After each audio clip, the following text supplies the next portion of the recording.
सबका नाम मोहम्मद अली है। आप सबका नाम मोहम्मद अली है। आप शादीशुदा हैं। आप सारे लड़के लड़की सबका नाम मोहम्मद अली है। अपने आप को मोहम्मद अली समझे थोड़ी देर के लिए। आपके 2 बच्चे हैं। बेटी आपकी 10 साल की है, बेटा 5 साल का है। आपकी मिसेज हाउसवाइफ है। आप जॉब करते हैं जिसमें आपकी सैलरी 1,25,000 रुपए है। ठीक है। आपके पास अपना प्लॉट है लेकिन घर आपने अभी नहीं बनाया, घर बनाना है। इस सिचुएशन को सामने रखते हुए मैं एक फैक्ट फाइंड करता हूँ। ये समझिए कि बेसिक ड्राइविंग है। उसके बाद आप उसको मुख्तलिफ हवालों से जो है ना एडजस्ट कर सकते हैं मुख्तलिफ अंदाज में कि आपकी मिसेज भी काम कर रही है तो क्या होगा, आपका एक घर किराए पे लगा हुआ फिर क्या होगा, आपके पास जो है घर भी अपना है, आपको किराया भी नहीं देना पड़ता, एक पोर्शन किराए पे भी लगा हुआ, एक घर दूसरी जगह है वो भी किराए पे लगा हुआ है। फिर इसको कैसे करना ये बाद में हम तफसील से, लेकिन मैं सादा तीन शक्ल में आपके सामने कर रहा हूँ। अस्सलाम वालेकुम अली साहब, मैंने आपसे फोन पर टाइम लिया था कि मैं आपके साथ पर्सनल फाइनेंशियल प्लानिंग का एक यूनिक कॉन्सेप्ट शेयर करना चाहता हूँ। अगर आप इजाजत दें तो मैं मीटिंग का आगाज करूँ। जी, मैं मीटिंग का आगाज मीटिंग के एजेंडे के साथ करना चाहूंगा। सबसे पहले मैं अपना मुख्तसर सा तारुफ करवाऊंगा। मेरा नाम नवीद है, नवीद अख्तर कियानी। मैं जुबली फैमिली तकाफुल, ये कौन सी ब्रांच है, गुजरावाला ब्रांच में एज सेल्स एग्जीक्यूटिव काम कर रहा हूँ। मैं पिछले 5 साल से इस प्रोफेशन में हूँ। 2 साल से हूँ, 3 जितना अर्सा आपको हो गया है, 4 महीने से हूँ। मैं ग्रेजुएट हूँ और आपको आपके पर्सनल फाइनेंशियल मैटर्स में मशवरा देने के लिए प्रोफेशनली ट्रेंड एंड क्वालिफाइड हूँ। मेरी इस मीटिंग का मकसद आपके साथ पर्सनल फाइनेंशियल प्लानिंग का एक यूनिक कॉन्सेप्ट शेयर करना है। मेरा ये कॉन्सेप्ट आपको आपकी मौजूदा और फ्यूचर की फाइनेंशियल नीड्स को आइडेंटिफाई करने में हेल्प करेगा। ये मीटिंग टाइम बाउंड है जो 20 से 25 मिनट में कंप्लीट हो जाएगी। हाँ, आपके कुछ मजीद सवालात हुए और आप टाइम बढ़ाना चाहें तो मुझे कोई एतराज नहीं होगा। अली साहब, मैं आपको गारंटी देता हूं कि मीटिंग के दौरान जो भी information, financial information, personal information आप जो मेरे साथ शेयर करेंगे वो मेरे, आपकी और मेरी कंपनी के दरमियान प्राइवेट एंड कॉन्फिडेंशियल रहेगी। हम मालूमात को किसी के साथ शेयर नहीं करते। मीटिंग के दौरान मैं आपसे सिंपल क्वेश्चंस पूछूंगा जिनका जवाब देकर आप बेटर अंडरस्टैंडिंग और गुड डिसीजन पर पहुंच सकेंगे। मैं मीटिंग का आगाज करूं? जी। अली साहब, मैं मीटिंग का आगाज इस तरह से करूंगा कि पर्सनल फाइनेंशियल प्लानिंग की बुनियाद इनकम है। Okay, income, right? यस। आप एग्री करते हैं कि इनकम ही पर्सनल फाइनेंशियल प्लानिंग की बुनियाद है? इनकम नहीं होगी तो प्लानिंग कहां से आएगी? अली साहब, मैं आपसे पूछना चाहता हूं कि इनकम जनरेट करने के क्या क्या मुमकिन जराए हो सकते हैं? बिजनेस हो सकता है, जॉब हो सकती है, इन्वेस्टमेंट हो सकती है, फार्मिंग हो सकती है, रेंटल इनकम हो सकती है। इस तरह के मुख्तलिफ सोर्सेज हो सकते हैं। आपने कोई शॉप खोली हुई है, होटल खोला हुआ है, वर्कशॉप खोली हुई है, व्हाटएवर। अली साहब, इनकम जनरेट करने के जितने भी रिसोर्सेज हैं उन्हें 2 कैटेगरीज में डिवाइड किया जा सकता है। पहली कैटेगरी में वो रिसोर्सेज आते हैं जिनसे इनकम सिर्फ उसी वक्त तक आती है जब तक आप काम करते हैं, यानी एक्टिव रहते हैं, और अगर आप काम ना कर सके तो इनकम स्टॉप हो जाती है। ऐसे सोर्सेज को एक्टिव सोर्सेज कहते हैं। ओके? Yes sir. मसलन जॉब या सेल्फ एम्प्लॉयमेंट। आप अगर जॉब करते हैं, काम करेंगे तो पैसे आएंगे, काम नहीं करेंगे तो जॉब से निकल जाएंगे, इनकम नहीं आएगी। नंबर 2, आपने दुकान रखी हुई है, आप डॉक्टर हैं, आपने प्राइवेट क्लिनिक रखा हुआ है। दुकान या क्लिनिक खोलेंगे तो पैसे आएंगे, नहीं खोलेंगे, काम नहीं करेंगे तो कुछ नहीं आएगा। तो ऐसे सोर्सेज जिनसे काम करो तो पैसा आता है, काम ना कर सको तो पैसा नहीं आता, उनको एक्टिव सोर्सेज कहते हैं। जबकि दूसरी कैटेगरी उन सोर्सेज की है जिसमें आप एक्टिव सोर्सेज से बचत करके कोई अपना एसेट बना लेते हैं, जैसे दुकान या मकान खरीद लेते हैं, और अब आप काम करें या ना करें, आपने अगर किराए पर दिया हुआ है तो किराया आता रहेगा। ऐसे सोर्सेज को जिसमें काम किए बगैर इनकम आती है उनको पैसिव सोर्सेज कहते हैं। ओके? यानी एक्टिव सोर्स का मतलब है man at work, passive source का मतलब है money at work. Okay? Ali sir, income इंसान को क्यों जरूरत होती है? जरूरियात जिंदगी पूरी करने के लिए, अपनी फैमिली की नीड्स को पूरे करने के लिए। 3 तरह की नीड्स हैं जिनके लिए इनकम चाहिए। फर्स्ट टाइप ऑफ नीड को कहते हैं short term needs. Short term needs को बेसिक नीड्स भी कहते हैं, बेसिक नीड्स। ओके, यस ये वो नीड्स होती हैं जिनके लिए हमें डेली, वीकली या मंथली पैसे चाहिए होते हैं। अली साहब, ये कौन कौन सी जरूरतें हैं जिनके लिए इस टाइम में पैसे चाहिए होते हैं? बिजली का बिल, बिजली का बिल, किचन के अखराजात, बच्चों की स्कूल की फीस और घर का किराया और डेली के दूध वगैरह, इस तरह की जितनी भी चीजें होती हैं, तालीम, इलाज, मुआवजा, ये सारी। मेरे दोस्तों, बेसिक नीड्स की क्या क्वालिटी आपने अपनी फैमिली को दी हुई है, इसको स्टैंडर्ड ऑफ लिविंग या मायार जिंदगी कहते हैं।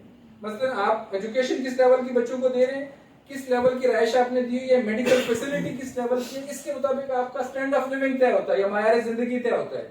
मैं मायार जिंदगी को इस बॉल से शो करूंगा। ये स्टैंडर्ड ऑफ लिविंग, मायार जिंदगी का बॉल, आप ये लिखना चाहिए या मायार जिंदगी उर्दू में लिखना चाहिए, दोनों मुमकिन है। ये मायार जिंदगी का बॉल इस स्लोप पर रखा हुआ है और आपकी मंथली इनकम ने इसको यहां सहारा दे के रखा हुआ है। अली साहब, अगर ये सारा खत्म हो जाए तो ये बॉल किधर जाएगा? नीचे गिर जाएगा। और अगर ये नीचे गिर गया तो क्या आपकी फैमिली के लिए मसाइल खड़े हो जाएंगे? ओके, आपको इस बॉल को यहाँ रोके रखने के लिए मंथली कितने पैसे खर्च करने पड़ते हैं? आपने कहा, मैंने पहले आपको बताया था 1 लाख रुपए, आपने यहाँ 1 लाख रुपए रख दी, ठीक है ना। यहाँ एक चीज मैं छोड़ दूं, जब आप एक्टिव और पैसिव पूछे ना, आप पूछे अली साहब आपका इनकम सोर्स एक्टिव है पैसिव है, तो वो कहते हैं, जवाब देते हैं 100% एक्टिव है, तो आपने यहाँ पे उस वक्त ही 100% एक्टिव लिख देना, ऐसे दायरा लगा देना, काम करता था, ठीक है। अच्छा, इससे पहले कि मैं जो है शॉर्ट टर्म नीड्स को मजीद एक्सप्लेन करूं, नीड्स की दूसरी टाइप जो है उसको कहते हैं mid term needs.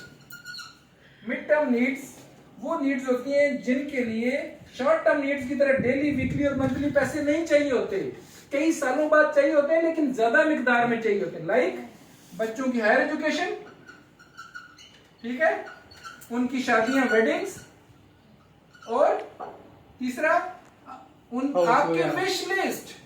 Wish list से मुराद आपकी वो ख्वाहिशात हैं जिनके लिए ज्यादा पैसे चाहिए और आप उन ख्वाहिशात को जिंदगी में जरूर पूरा करना चाहते हैं। मसलन dream house, dream car, family के साथ हज, फैमिली के साथ वर्ल्ड टूर, ये इस तरह की वो चीजें जिनके लिए बड़े खर्चे चाहिए होते हैं।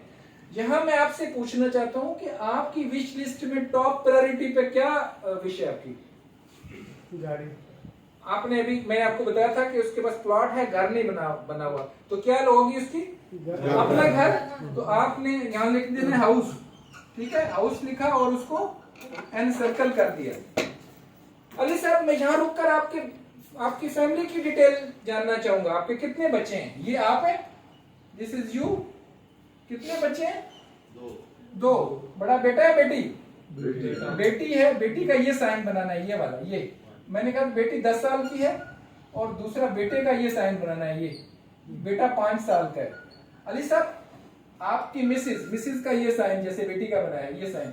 आपकी मिसेज हाउस वाइफ है या वर्किंग लेडी है? House wife. Okay, house wife, right. अब यहां तक देखें, 2-3 इंफॉर्मेशन मेरे पास है। नंबर 1, एक्टिव इनकम है, अगर ये ना रहे तो इनकम स्टॉप हो जाएगी। नंबर 2, इनको मंथली 1 लाख रुपए हर सूरत में चाहिए। नंबर 3, इनके 2 बच्चे हैं, इनकी मिसेज हाउस वाइफ है। ये इंफॉर्मेशन देखिए, इनडायरेक्टली हम बैठते हैं, पूछते हैं जी आपकी डेट ऑफ बर्थ क्या है, आपका नाम क्या है, आपके बच्चे कितने हैं, उनकी उम्रें कितनी हैं, आप क्या करते हैं, आप जैसे पुलिस वाले पूछते हैं इस तरह से पूछने। गलत तरीका है पूछने का, ये बेहतरीन तरीका है कि उसको महसूस भी नहीं होता और सारी इंफॉर्मेशन आपके पास आ रही है। ओके, अच्छा, नीड की तीसरी टाइप को कहते हैं long term needs. Long term needs का ताल्लुक रिटायरमेंट और उसके साथ जुड़ी हुई इनकम के साथ है। रिटायरमेंट और उसके साथ, क्योंकि रिटायरमेंट के बाद भी उसी तरह इनकम चाहिए होती है। अली साहब, ये आपकी फैमिली की तस्वीर है, क्या ये आपकी फैमिली की तस्वीर है? Yes sir. ये कैसी तस्वीर लग रही है आपकी? बहुत प्यारी। अली साहब, मुझे ये बताइए, हर इंसान की जिंदगी के साथ कुछ ऐसे खतरात जुड़े हुए हैं कि उनमें से कोई भी अगर इंसान पर हमलावर हो जाए तो ये तस्वीर तहस नहस हो सकती है। आप मुझे बताएंगे वो खतरात कौन से? बीमारी की शक्ल बीमारी है, में मौजूदगी है, मौत है। मौत है, बिल्कुल आपने सही कहा। 3 तरह के खतरात हैं। एक खतरे को कहते हैं dying too soon. Dying too soon का क्या मतलब है? Early death। Dying too soon, जल्दी मर जाना। टू सून का मतलब बहुत जल्दी, डाइंग टू सून बहुत जल्दी मर जाना। अच्छा, बंदा मरता उसी वक्त है जब उसका वक्त मुकर्रर होता है। यहाँ इस कॉन्सेप्ट का मतलब ये है कि बच्चे अभी अपने पाँव पे खड़े ना हुए, छोटे हों और इंसान की डेथ हो जाए, ये खतरा है। यस ओके, नंबर 2, एक और अजीब व गरीब खतरा है, उसको कहते हैं लिविंग टू लॉन्ग।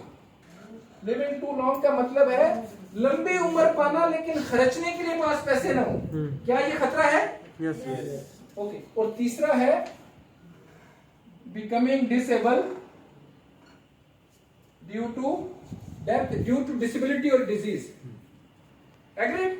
यस अब लिविंग टू लॉन्ग एक खतरा है कि लंबी उम्र हो और आपके पास खर्चने के लिए पैसे नहीं हैं। अली साहब, अगर आपको ये मसला आज हल करना पड़े, यानी जब आप बूढ़े हों तो आपके पास पैसे हो, तो आप क्या करेंगे? अभी से कोई प्लानिंग करनी पड़ेगी। ये सेविंग करनी पड़ेगी। यस, बिल्कुल ठीक, आपको सेविंग करनी पड़ेगी। आप देखें, आपने इनडायरेक्टली उसको सेविंग की दावत दे दी, उसको पता नहीं, उसके मुंह से उगलवाया। ओके अली साहब, ये मसला तो बुढ़ापा तो सेविंग से हल किया जा सकता है। अगर वक्त से पहले डेथ या डिसेबिलिटी हो जाए, ये दोनों चीजें तो हमेशा गलत वक्त पे ही आती है। इन दोनों में से अगर आपकी जिंदगी में कोई आ जाए, और कहते हैं कि हमेशा गलत टाइम पे आती हैं, आप मुझे बताएं, अगर डेथ या डिसेबिलिटी हो जाए, आपने जैसा कि बताया कि आपकी 100% इनकम एक्टिव सोर्स से है, क्या ये एक्टिव सोर्स डेथ या डिसेबिलिटी की सूरत में बरकरार रहेगा? नो, यहाँ क्रॉस लगा दें, नो। अगर ये एक्टिव सोर्स खत्म हो जाए तो उससे जुड़ी हुई ये इनकम ये आएगी? यहाँ पे क्रॉस लगा दें। अगर ये ना आए तो अली साहब ये लाख रुपए कहां से आएंगे? नहीं आएगा, सवालिया निशान। ये लाख रुपए अगर ना आए तो ये बॉल किधर जाएगा? नीचे गिर जाएगा। नीचे गिर जाएगा। अगर ये बॉल नीचे गिर गया तो क्या आपके फैमिली के लिए मसाइल खड़े हो जाएंगे? यस। बड़े बड़े 2-3 मसाइल क्या होंगे? खाने पीने का मसला। किचन, Utility नंबर 2 स्टडी बच्चों की एजुकेशन, और नंबर 3 रेंट। रेंट, आप रेंट के घर में रहते हो, ठीक है। किचन का क्या मसला होगा अली साहब? खाने पीने की चीजें। यानी महंगाई बहुत ज्यादा है, अगर पैसे नहीं होंगे तो किचन कैसे चलेगा? अगर किचन ना चला तो क्या होगा? भूखे बच्चे भूखे मरेंगे। बच्चे भूखे नहीं मरते, उन्हें खाना चाहिए, फिर वो क्या करेंगे, कहां से लाएंगे? मांगना पड़ेगा, चैरिटी की तरफ देखना पड़ेगा या आपके रिश्तेदारों की तरफ देखना पड़ेगा उनको? यस आप इस बात को पसंद करते हैं कि आपके बच्चे आपके रिश्तेदारों की तरफ देखें? देखिए, मैं मुसलसल सवाल पूछ रहा हूँ, यस ये सारी गेम ही सवाल पूछने की है। अगर आपके बच्चों को किचन का मसला हो जाए, आपकी जब आप ना रहे दुनिया में, या कोई डिसेबिलिटी हो जाए, लोग आपके बारे में, आप पढ़े लिखे आदमी, रिस्पेक्टेबल आदमी, आपके बारे में क्या आपके रिश्तेदार राय कायम करेंगे? ऐसा ही है। अच्छा, एजुकेशन का क्या मसला होगा? बहुत बच्चे ऐसे स्कूलों में पढ़ रहे हैं, वहां से निकल के गवर्नमेंट स्कूल में जाएंगे।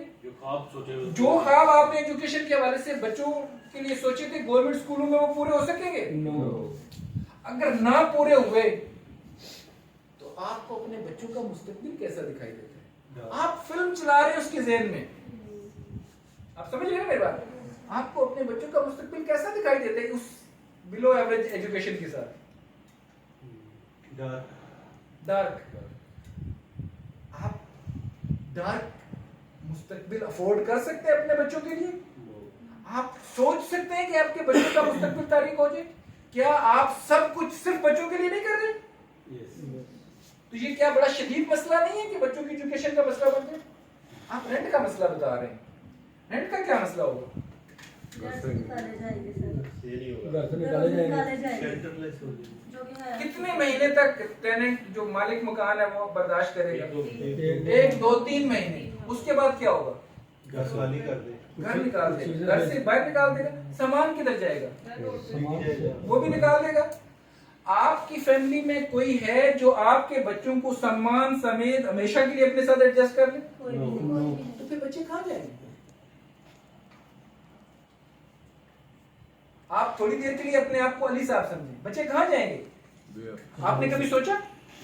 ये जो 3 मसले मैंने हाईलाइट किए हैं, आप समझते हैं कि आपकी फैमिली के लिए बहुत बड़े मसाइल हैं? यस अली साहब आपके पास इनका हल क्यों?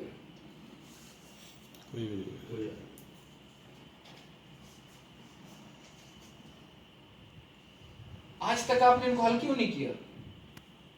आपको पता है कि अगर ये बॉल नीचे गिर गया तो ये सारे मसाइल आपकी फैमिली के मुस्तकबिल को तारीख कर देंगे। फिर आपने इनको आज तक हल क्यों नहीं किया? कभी सोचा? अली साहब इस मसले को हल किए बगैर ये कुर्सी छोड़ सकते हैं जिस पर आप बैठे हुए हैं? नो। खुदा की कसम आज तक मैंने जितने लोगों से पूछा उन्होंने कहा नहीं छोड़ सकते जी। बाद में वो क्लाइंट बने या नहीं बने, लेकिन उन्होंने कहा नहीं छोड़ सकते। है कि आप? यहाँ तक रिकॉर्डिंग है आपके पास? इनके पास ये हो रही ये है। हम करेंगे। ओके।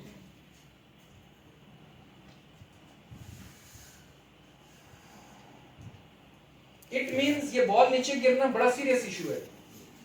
अगर मैं आपको एक ऐसा हल दूं, अब देखिए मैं हल भी सवाल की शक्ल में पेश कर रहा हूं। अगर मैं एक ऐसा हल दूं कि जिसकी मौजूदगी में आपका ये बॉल गारंटी हो जाए कि कुछ भी हो जाए, डेथ डिसेबिलिटी भी हो जाए, तो ये बॉल नीचे नहीं गिरेगा, इस हल की आप और आपकी फैमिली के लिए क्या अहमियत है? आप थोड़ी देर के लिए अपने आप पर अली साहब तारी करें और सोच के मुझे बताएं, बहुत ज्यादा अहमियत है। इस हल की मौजूदगी में कि गारंटी हो जाए कि बॉल नीचे नहीं गिरेगा, आपको अपनी फैमिली का मुस्तकबिल कैसा दिखाई देता है? थोड़ा सा एक्सप्लेन करें, मुझे बताएं। क्लाइंट जब बोल रहा है तो बगैर सोचे बोल रहा है? नो।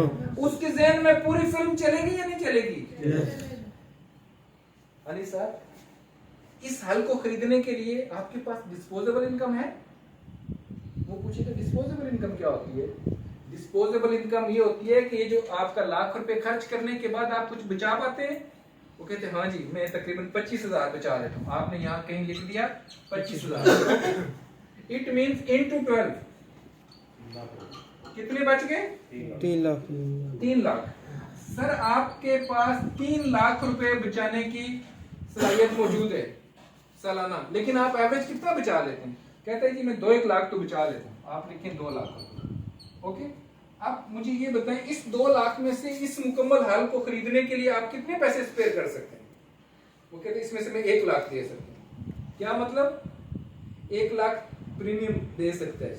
ओके, अगर मैं ये हल अभी डिजाइन करूं, आपके पास इस वक्त 1 लाख रुपए पे करने के लिए हैं?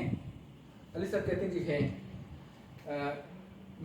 आप मुझे सिर्फ 5 मिनट दें, मैं अपने लैपटॉप पे इसका हल पेश करता हूं, आप अपनी चेक बुक तैयार रखें। एक तो ये बात है। दूसरी, अगर आपके पास लैपटॉप नहीं है, आपको सोल्यूशन बनाना भी नहीं आता, तो आप कहें जी ये आपका बड़ा सीरियस मसला है, मैं जल्द से जल्द वापस आना चाहता हूँ, कल सुबह 11 बजे आ जाऊँ। अगर आपने सुबह मीटिंग किया तो कहें आज शाम 5 बजे आ जाऊँ या कल सुबह 11 बजे आ जाऊँ। वो कहते हैं जी आज शाम में थोड़ा सा बिजी हूँ, कल सुबह 11 बजे आ जाऊँ। ओके, मैं कल सुबह 11 बजे आपके पास सोल्यूशन के साथ आऊंगा या आऊंगी, आप अपनी चेक बुक तैयार रखिएगा। अली साहब कहते हैं ओके, तो आप कहते हैं थैंक यू वेरी मच और आप सलाम करते हैं।